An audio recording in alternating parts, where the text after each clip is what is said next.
Buenos días. Bueno, les mandé un poco tarde la invitación, pero el problema es que hay que aprovechar cuando hay internet. Hoy vamos a hablar de las normas fundamentales en materia de trabajo, algunos caracteres del derecho del trabajo, etc. En primer lugar, tenemos que destacar, como ya lo dijimos cuando vimos los caracteres del derecho del trabajo, que el derecho del trabajo contiene normas de orden público. Así lo establece específicamente el artículo segundo de la Ley Orgánica, del Decreto Ley Orgánica del Trabajo. Esto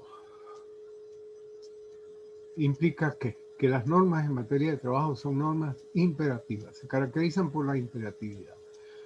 Y de acuerdo con lo que establece el mismo artículo 6 del Código Civil, no pueden relajarse ni modificarse por convenios particulares. ¿Qué es lo que sucede? Que las normas de orden público establecen un piso, un límite mínimo de garantías para los trabajadores.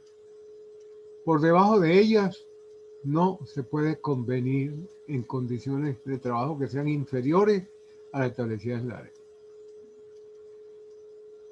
Bueno, ¿cómo conciliar ese orden público con la autonomía de la voluntad? Un trabajador comienza a prestar un servicio para un empleador mediante un contrato de trabajo. Y los contratos de trabajo, los contratos en general son expresión de la autonomía de la voluntad.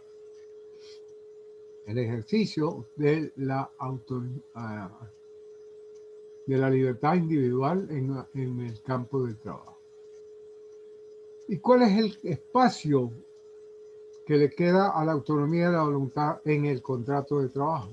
Bueno, en realidad el espacio es bastante reducido, pero lo hay.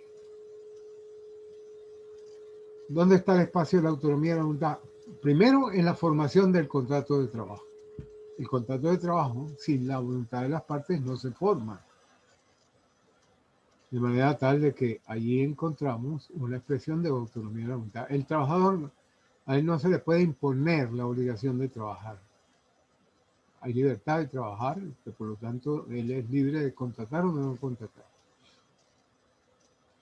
El patrono, por su parte, a veces está obligado a contratar trabajadores, pero tiene que concretar su voluntad en un determinado trabajador. Por ejemplo, cuando se tiene que contratar aprendices del INSEE, el trabajador, el empleador, perdón, el patrono no tiene la potestad de decir yo no voy a contratar aprendices del INSEE, ¿no? Es una obligación. Lo que pasa es que se contrata a un determinado aprendiz, que se le presentan unos candidatos y él. En cuanto a la fijación de condiciones de trabajo, ya vimos que por debajo del mínimo no se puede informar, pero el campo de la autonomía de la voluntad está en la posibilidad de mejorar, de contratar condiciones de trabajo mejores que las mínimas establecidas por la ley. Otro campo que tiene la autonomía de la voluntad en el contrato de trabajo es la terminación de la relación de trabajo, sobre todo por voluntad del trabajador. Ya la terminación por voluntad del empleador, como veremos en su debida oportunidad, es muchísimo más limitada. ¿Y qué entendemos por autonomía de la voluntad? El poder y la facultad atribuida a un sujeto de derecho de regular por sí mismo sus intereses y sus relaciones jurídicas. Y en materia de trabajo, hay que distinguir dos tipos de autonomía: la autonomía individual y la autonomía colectiva. La autonomía individual es la autonomía que tiene el trabajador individualmente considerado para contratar con su empleador. Mientras que la autonomía colectiva es la autonomía de el interés profesional, es decir, de la clase profesional. No del sindicato, sino de los trabajadores en conjunto para negociar mejores condiciones. Y precisamente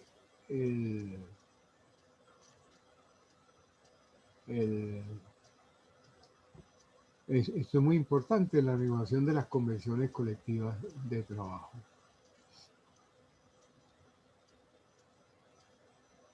¿Por qué se limita la autonomía individual? Bueno, en primer lugar, ya vimos qué pasó en la revolución industrial, cómo los trabajadores estaban sometidos a condiciones verdaderamente infrahumanas y se cometieron graves daños y graves injusticias. Por lo tanto, es necesario limitar esa autonomía de la voluntad. Para que el trabajador verdaderamente sea libre, paradójicamente hay que limitarle su voluntad para hacerla efectiva y garantizarle una protección mínima. La autonomía colectiva se refiere más a la potestad que comparten grupos o sujetos colectivos de representación de intereses en las relaciones de trabajo y de producción para autorregular los intereses contrapuestos de trabajadores y empleadores, pero considerados como una categoría profesional. Esto es lo que permite, por ejemplo, crear verdaderas fuentes de trabajo y verdaderas fuentes del derecho del trabajo, verdaderas normas a través de la negociación colectiva y plasmarlas en las convenciones colectivas de trabajo.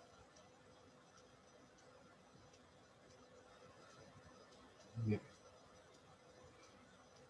Ese carácter de orden público, ese carácter imperativo que tienen las normas en materia de trabajo, hace que de él se deriven tres consecuencias importantes, tres consecuencias fundamentales. La primera consecuencia es la irrenunciabilidad. Las normas de orden público son irrenunciables, es decir, no pueden ser modificadas por los convenios particulares. La segunda consecuencia es la territorialidad. Las normas de orden público son de aplicación territorial. Y la tercera consecuencia es la vigencia inmediata de las leyes de trabajo. Vamos a referirnos en concreto a cada una de estas consecuencias que se derivan del principio de orden público, del carácter del orden público del derecho del trabajo. La irrenunciabilidad está consagrada en la propia Constitución, en el artículo 89 de la Constitución. También está consagrada en el artículo 19 del Decreto Ley de Ley Orgánica del Trabajo, en el artículo 9 del Reglamento de la Ley Orgánica del Trabajo. ¿Qué sentido tiene esa irrenunciabilidad? Bueno, ¿en qué? En realidad no es como está enunciado, son irrenunciables por el trabajo los derechos que, que tiene el trabajador en materia de trabajo. No, no es solamente eso, sino son irrenunciables en realidad todas las normas que tienen carácter de orden público, porque vamos a ver cómo habrá algunas normas que aparentemente no constituyen un derecho como tal del trabajador y sin embargo no pueden ser modificadas por convenios particulares. De manera tal que ese es el sentido de la universidad. Son irrenunciables las normas que tienen ese carácter imperativo. En realidad, en la ley orgánica del trabajo, a pesar de la forma como está redactado el artículo 2 del decreto ley que establece la responsabilidad, el orden público,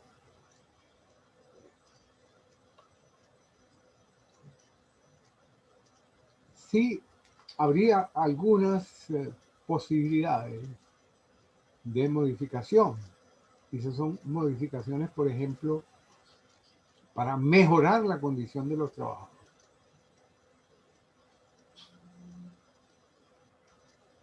Por ejemplo, aumentar el número de días de bono vacacional o el número de días de utilidades o participación que tienen los trabajadores en los beneficios de la empresa, por ejemplo.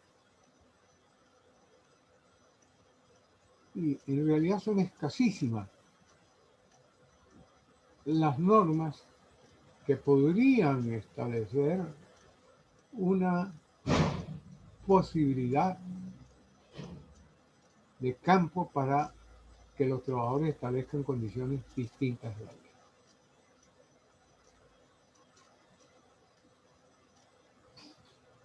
Uno de los problemas que se plantea con la irrenunciabilidad es si es posible celebrar o no una transacción. Como ustedes bien saben, una transacción es un contrato mediante el cual las partes, para prevenir un litigio o poner fin a un litigio, se hacen mutuas condiciones, mutuas concesiones, ¿verdad? El uno aspiraba más y el otro aspiraba a pagar menos. Bueno, pues se hacen mutuas condiciones, el uno rebaja sus aspiraciones, el otro aumenta lo que está ofreciendo y se llega a un acuerdo y se evita un litigio. Eso es un medio de autocomposición procesal, como ustedes deben saber ya. Bien, la ley contempla la posibilidad de celebrar transacción. La misma Constitución lo contempla en materia laboral. Pero establece unas condiciones. Establece unas condiciones, tanto la ley como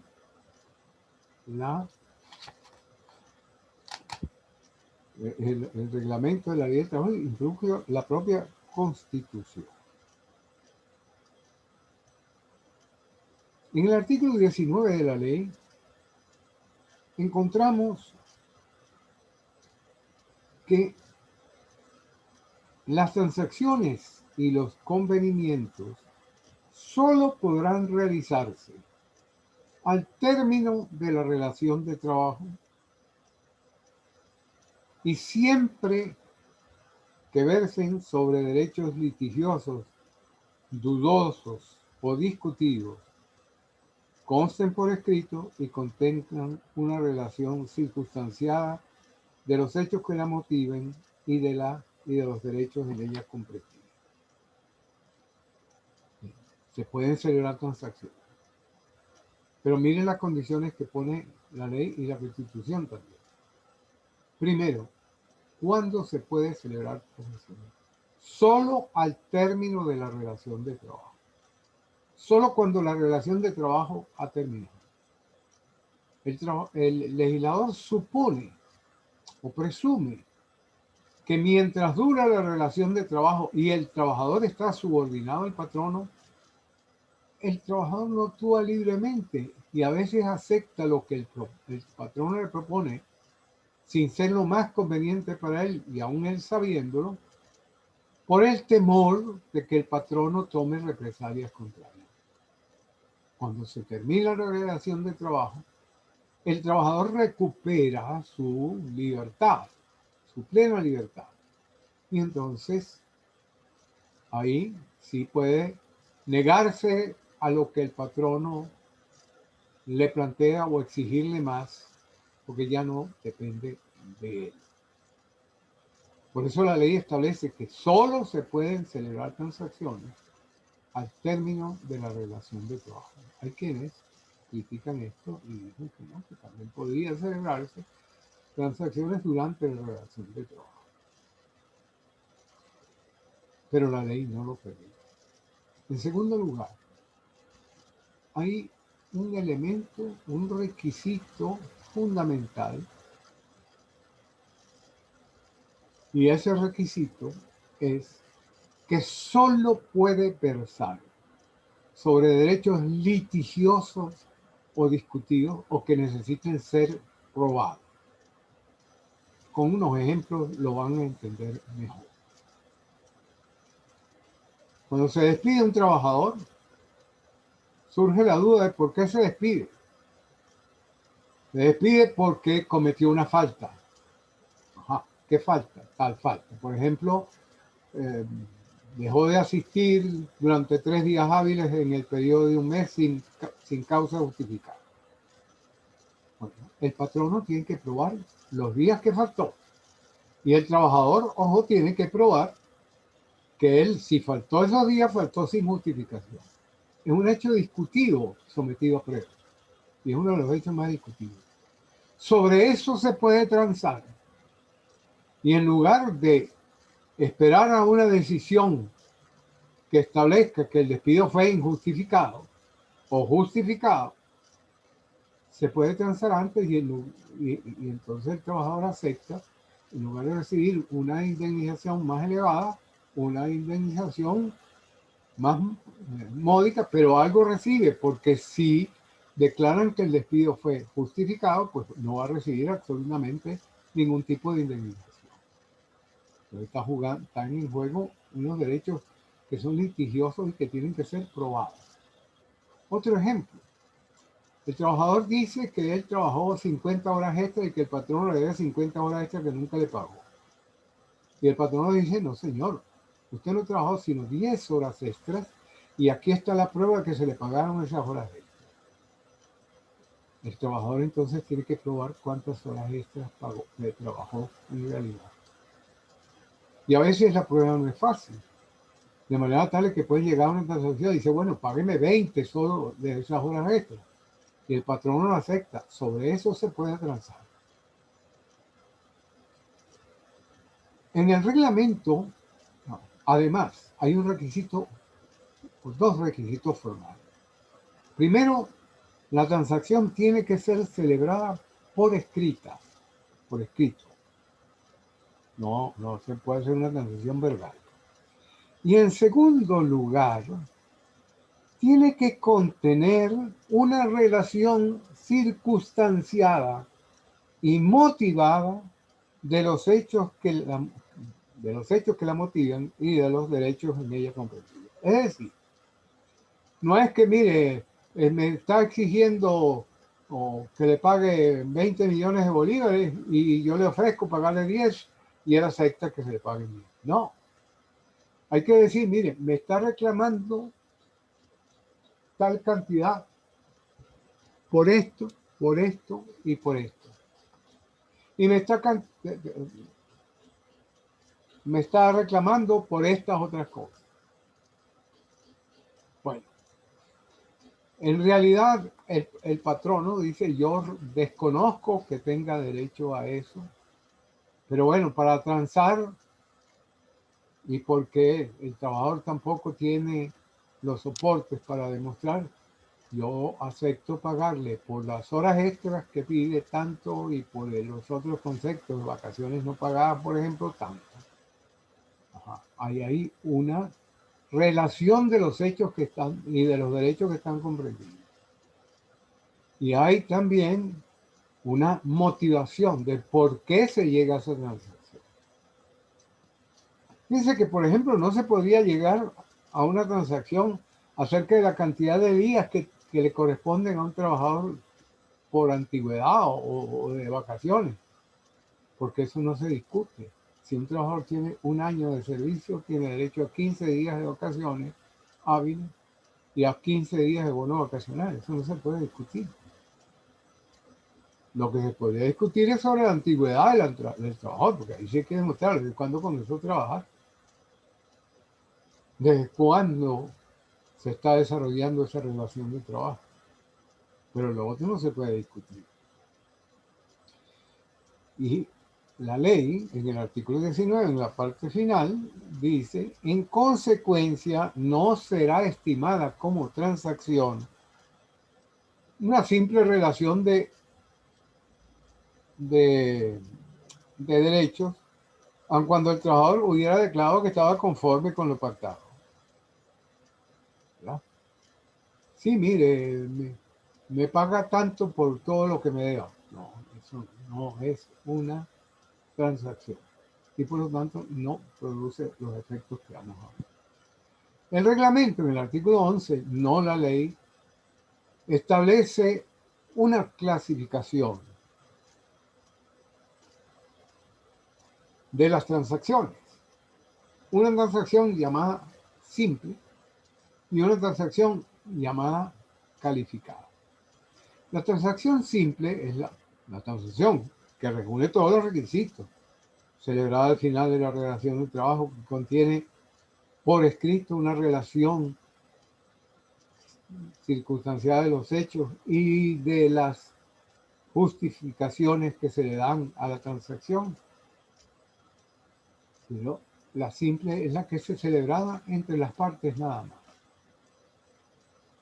Y hay una transacción que yo denomino calificada, que es la que se celebra ante el juez competente en materia de trabajo, o sea, el juez de trabajo, o ante el funcionario competente en materia de trabajo, es decir, el inspector de trabajo. Bueno, esas transacciones que se celebran en esos sitios, que son revisadas por el juez o revisadas por el inspector del trabajo, a ver si cumplen con todos los requisitos, y averiguando si el trabajador está actuando libremente y toda serie de cosas, esas transacciones, cuando son homologadas por el juez, aprobadas por el juez y por el inspector del trabajo, tienen valor de cosa buscada. A diferencia de las transacciones simples. El efecto es un efecto en realidad procesal. Es decir, la una tiene efecto de cosa juzgada, o sea, si te van a demandar por los mismos conceptos que están establecidos en la transacción, pues simple y llanamente te presenta al tribunal y dice, mira, aquí hay una transacción, aquí hay cosas juzgadas. Y el juez tendrá que declarar, sí, no puedo hacer absolutamente nada. Ya a usted le pagaron. Esto es como si ya hubiera pasado una sentencia definitivamente firme que adquiere autoridad de cosas juzgadas. Mientras que si se trata de una transacción simple, es simple y llanamente una sección de pago, entonces el juez tiene la potestad de analizar si esa transacción cumple con todos los requisitos y si verdad el trabajador manifestó su voluntad y estuvo conforme, y en ese caso pues decide, mire, a usted ya se le pagó, pero ojo, aquí viene todo el juicio y todo lo demás, mientras que en la cosa juzgada se evitan el juicio. El reglamento establece un procedimiento especial para la homologación cuando la transacción se celebra ante el inspector del trabajo, ante el funcionario competente. Y este es un procedimiento que estableció para evitar una corruptela que existía antes, que las partes llegaban con la transacción ya realizada, ya hecha en sus manos, y simple y llanamente, ¿qué era lo que hacían? Bueno, le colocaban que el inspector había presenciado ese acto y muchas veces el inspector firmaba sin ver, sin revisar y sellaba. Por eso el reglamento estableció en el año 99 que había necesariamente que presentársele al funcionario competente, que el funcionario competente no podía homologarla de una vez, sino que tenía un plazo de 3 días para homologarla, que tenía que revisar que la transacción cumpliera los requisitos, que fuera el término de relación de trabajo, que fuera una relación circunstanciada de los derechos en ella comprendidos y las causas que lo justificaban, percatarse de que el trabajador había actuado libremente y que no estaba renunciando absolutamente a ningún derecho, y después sí podía homologar la transacción o rechazarla si le parecía que no se cumplían con algunos requisitos o que el trabajador no estaba actuando libremente. Para eso tenía un lapso de 15 días para fundamentar la decisión o permitir que corrigieran los efectos de la transacción, y luego podría intentarse un recurso de acuerdo con el artículo 50 de la Ley Orgánica de Procedimientos Administrativos para la el superior y después incluso intentar un recurso de nulidad en caso de que fuera negativo el recurso. Hay un aspecto que es interesante tratar y es la transacción en el artículo 9 del reglamento de la Ley Orgánica de Prevención, Condiciones y Medio Ambiente de Trabajo. Ese artículo es un verdadero desastre, un verdadero adefesio jurídico, porque ese artículo se refiere exclusivamente a que en materia de accidentes de trabajo o enfermedades profesionales, la transacción no se puede realizar primero sino ante el funcionario de trabajo, el inspector de trabajo, no ante el juez. Bueno, esto es un absurdo, porque el juez tiene, digamos, más poder de juzgar y es que el inspector de trabajo. Las funciones jurisdiccionales le corresponden al juez. Al inspector de trabajo le corresponden unas funciones administrativas que son en las cuales puede decidir ciertos casos. Y miren, si hay algo que es motivo de litigio y prueba, son todo lo que tiene que ver con los accidentes de trabajo y las enfermedades profesionales. Y el reglamento de la OCIMAC dice que no se puede transar sino pagando por lo menos lo que diga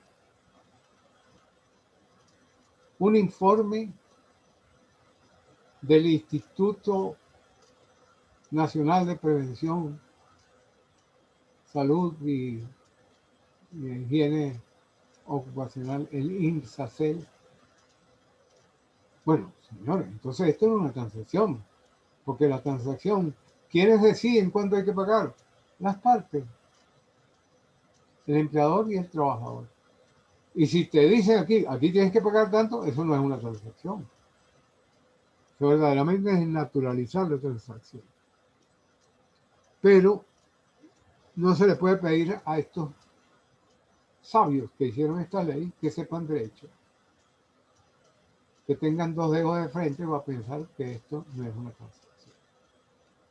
Hablemos ahora de la territorialidad del derecho de trabajo. Segunda consecuencia del carácter de orden público.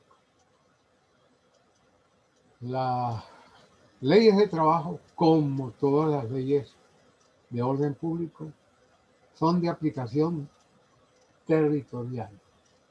Se le aplican a todas las relaciones de trabajo desarrolladas en Venezuela, independientemente de la nacionalidad de los sujetos. Artículo 3 del Decreto Ley Orgánica del Trabajo. Es decir, se le aplican a nacionales o extranjeros, no solamente a los venezolanos, a todas aquellas relaciones de trabajo que hayan sido o convenidas en el país o desarrolladas en el país.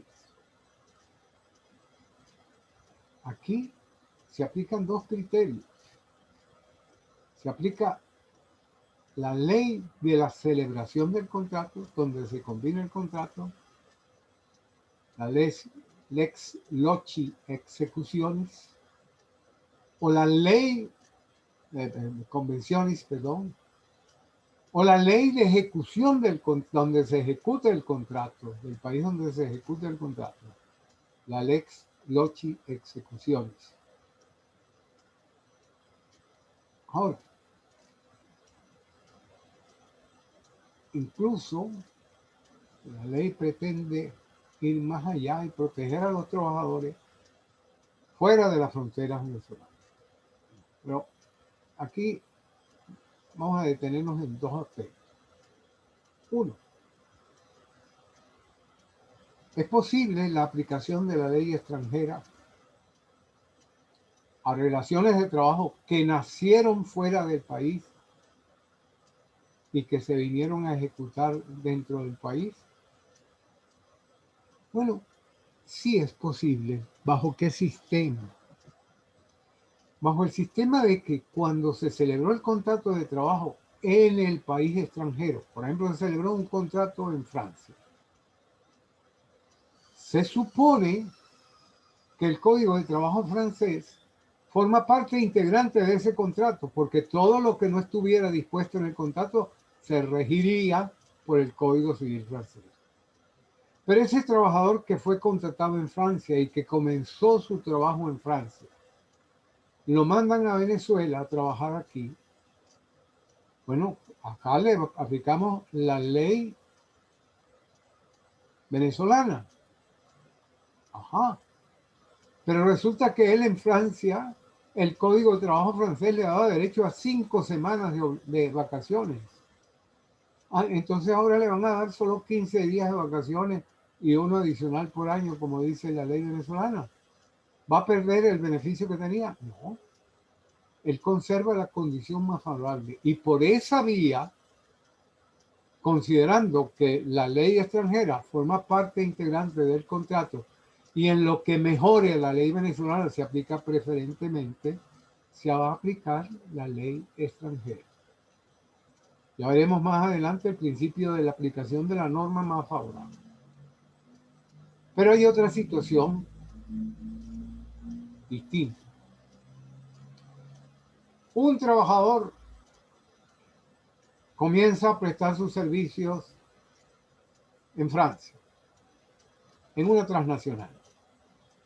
Luego, esa transnacional lo envía a prestar sus servicios en Estados Unidos. De Estados Unidos, después de unos 3 años, lo envían a San José de Costa Rica. De San José de Costa Rica, después de otros 3 años, lo envían a Colombia y pasa 5 años en Colombia. Y luego de esos 5 años viene a Venezuela y tiene 4 años trabajando en Venezuela. A los efectos de determinar el monto de sus prestaciones sociales, por ejemplo, ¿cuál es la antigüedad de ese trabajador? Habría que sumar el tiempo que estuvo, los 3 años que estuvo en Francia, más los 3 de Estados Unidos, más los 3 de Costa Rica, más los 5 de Colombia, más los 3 de acá, serían 17 años en total.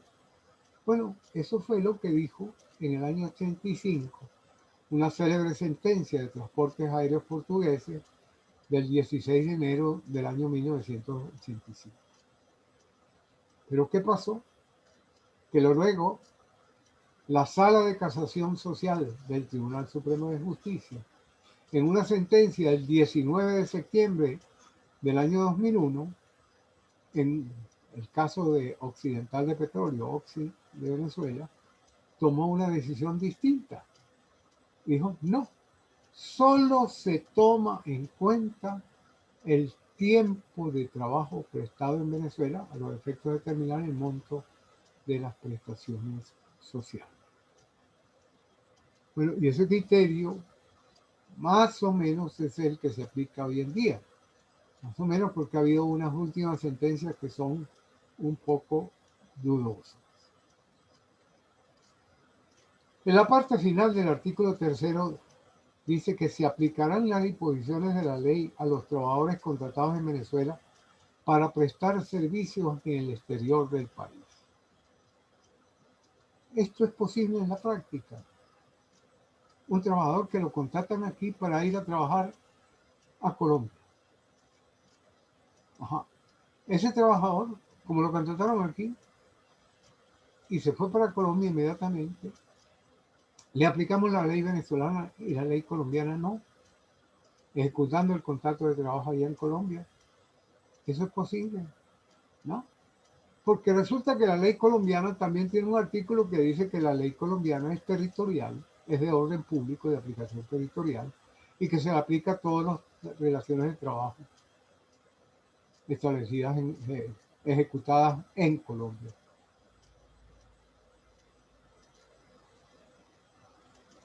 ¿Ah? En Argentina, en la ley de contrato de trabajo argentina, encontramos una disposición igual, y en casi en todas las disposiciones de las leyes latinoamericanas encontramos eso, la territorialidad. Por lo tanto, bueno, es solo como para decir, bueno, también esta ley se aplicaría si es más favorable a la ley del otro país. La tercera consecuencia es la vigencia inmediata. ¿Qué significa esto? Bueno, mire, si por ejemplo se cambiara el Código Civil, y el Código Civil de 1982 establece, por ejemplo, un régimen para la servidumbre. En el 2020-21, ojalá que no, se les ocurre cambiar el Código Civil y modifican el régimen de la servidumbre. Pues las servidumbres que estaban contratadas bajo el régimen del Código Civil del 82 siguen vigentes, aun cuando han sido modificadas por el Código en 2021. Lo que llaman la supervivencia de la ley derogada en los contratos celebrados con vigencia en la ley anterior. En materia de trabajo, no. Hay unos contratos que se desarrollaron bajo la vigencia de la ley del 97. En el 2012 se modificó la ley y esos contratos se comienzan a regir a partir de ese momento por la nueva ley. Ojo, eso no quiere decir que estemos en presencia de una aplicación retroactiva. No, señor. No estamos en presencia de una aplicación retroactiva. Solo que del momento en que entra en vigencia la nueva ley en adelante se van a aplicar a las situaciones desarrolladas de ahí en adelante, se va a aplicar la nueva ley, no a las situaciones que ya se han dado atrás. Vamos a dejarlo por hoy hasta acá. Veo que lamentablemente nadie se conectó.